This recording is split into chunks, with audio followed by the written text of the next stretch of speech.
പ്രിയപ്പെട്ടവരെ, കോട്ടയം ജില്ലയിൽ ചെർക്കടവ് ഗ്രാമപഞ്ചായത്തിൽ ചെർക്കടവ് മഹാദേവ ക്ഷേത്രമുണ്ട്.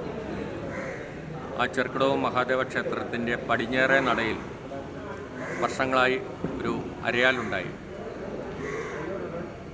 അതിന് ഇടിവെട്ടേക്കുകയും പെട്ടെന്ന് അരയാൽ നിൽക്കുന്ന സ്ഥലം PWD ടാർ ചെയ്യുകയും ചെയ്ത അവസരത്തിൽ അരയാലിന് ഉണക്ക് ബാധിക്കുകയും PWDയും ജനപ്രതിനിധികളും കൂടി ആ അരയാലിൻ്റെ ഉണങ്ങിയ ഭാഗം മുഴുവൻ നീക്കം ചെയ്യുകയും ചെയ്തു. ആ സമയത്ത് ചെറിയ ചില കിളിർപ്പുകൾ ആ ആലിൻ്റെ ചില ഭാഗങ്ങളിലായി കാണപ്പെട്ടു. അപ്പോൾ അതിന് വൃക്ഷായുർവേദം ചെയ്ത് വീണ്ടും അതിനെ പുനർജീവിപ്പിക്കാം എന്നുള്ള ഒരു ആശയത്തിൻ്റെ പുറത്താണ് ഇന്നിവിടെ ഈ വൃക്ഷായുർവേദ ക്യാമ്പ് എന്ന് വേണമെങ്കിൽ പറയാം.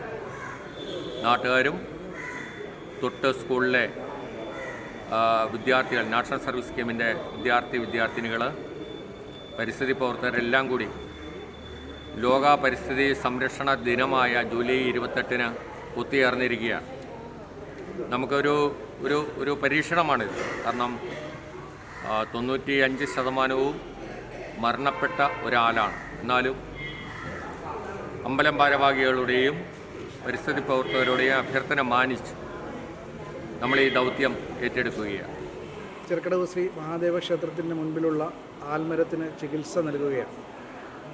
ഇതുമായി ബന്ധപ്പെട്ട് Vazhoor SVRV NSS higher secondary സ്കൂളിലെ നാഷണൽ സർവീസ് സ്കീമിലെ കുട്ടികൾ വൃക്ഷ ചികിത്സ എന്താണെന്നും അതിൻ്റെ പ്രാധാന്യം എന്താണെന്നും മനസ്സിലാക്കുന്നതിന് വേണ്ടി ഇവിടെ എത്തിയിരിക്കുകയാണ്. മനുഷ്യരെ പോലെ തന്നെ പ്രാധാന്യമുള്ള ഒരുപക്ഷെ അതിനേക്കാളേറെ പ്രാധാന്യമുള്ള ജീവിവർഗമാണ് മരങ്ങളെന്നും അവയ്ക്കുണ്ടാകുന്ന രോഗങ്ങൾക്കും ചികിത്സയുണ്ട് എന്നും ആ ചികിത്സ ശ്രമകരമായ ഒരു ദൗത്യമാണ് എന്നും കുട്ടികൾക്ക് തിരിച്ചറിയാനുള്ളൊരു അവസരം കൂടിയാണ്. വാഴൂർ സ്കൂളിലെ NSS വോളണ്ടിയേഴ്സാണ്. ഞങ്ങളെ സംബന്ധിച്ചിടത്തോളം ഇതൊരു പുതിയ അനുഭവം തന്നെയാണ്. ഇവിടെ വന്ന് മണ്ണ് മിക്സ് പലതരത്തിലുള്ള മണ്ണുകൾ നമ്മൾ മിക്സ് ചെയ്തു. രാവിലെ ഇവിടെ വന്നിട്ട് മിക്സ് ചെയ്തു. അത് പിന്നെ മരത്തിൽ തേച്ച് പിടിപ്പിക്കലുണ്ടായി. അതൊക്കെ എല്ലാവർക്കും ഞങ്ങൾക്ക് പുതിയ അനുഭവം തന്നെയാണ്. മണ്ണിൽ തൊടാത്തവർ വരെ ഇപ്പം ഇവിടെ ഉള്ളവരെന്ന് പറഞ്ഞാൽ മണ്ണിൽ തൊടാൻ ഇഷ്ടമല്ലാത്തവർ വരെ ഇവിടെ വന്ന് നിന്നിട്ട് അതൊക്കെ ചെയ്തു. അതൊക്കെ ഒരു വലിയ കാര്യം തന്നെയാണ്. ഞങ്ങൾക്ക് സംബന്ധിച്ചിടത്തോളം ഇതൊരു പുതിയ അനുഭവം തന്നെയാണ്.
പടിഞ്ഞാറേ നടയിലുള്ള ഒരു ആലിൻ്റെ ചികിത്സയായിട്ട് ബന്ധപ്പെട്ടാണ് വന്നത് നമ്മൾ. പക്ഷേ അതിലുപരി നമുക്ക് ആ വൃക്ഷത്തിൻ്റെ ഒരു നല്ല ചിത്രം വരയ്ക്കണമെന്നൊരു ആഗ്രഹം നമുക്കുണ്ടായിരുന്നു. അങ്ങനെ എൻ്റെ സ്കൂളിലെ ചിത്രകലാ സ്കൂൾ ഓഫ് ആർട്സിലെ കുട്ടികൾ മുഖേന ഞാൻ അവരോട് പറയുകയും അവർക്ക് ഏറ്റവും കൂടുതൽ താല്പര്യം ഉണ്ടാവുകയും ചെയ്ത വെളിച്ചത്തിൽ ഞങ്ങൾ ചിത്രങ്ങൾ വരച്ചു. അത് ഇത്രയും ആക്കി ഭംഗിയായെന്ന് ഞങ്ങൾക്ക് തോന്നുന്നു. എന്നാലും തീർച്ചയായിട്ടും ഞങ്ങൾക്ക് അങ്ങനെ ഒരു ഭാഗ്യം കിട്ടിയ ബിനു സാറിനെയും ബാക്കിയുള്ള എല്ലാവരെയും ഞങ്ങൾ നന്ദി അറിയിച്ചു കൊടുക്കും.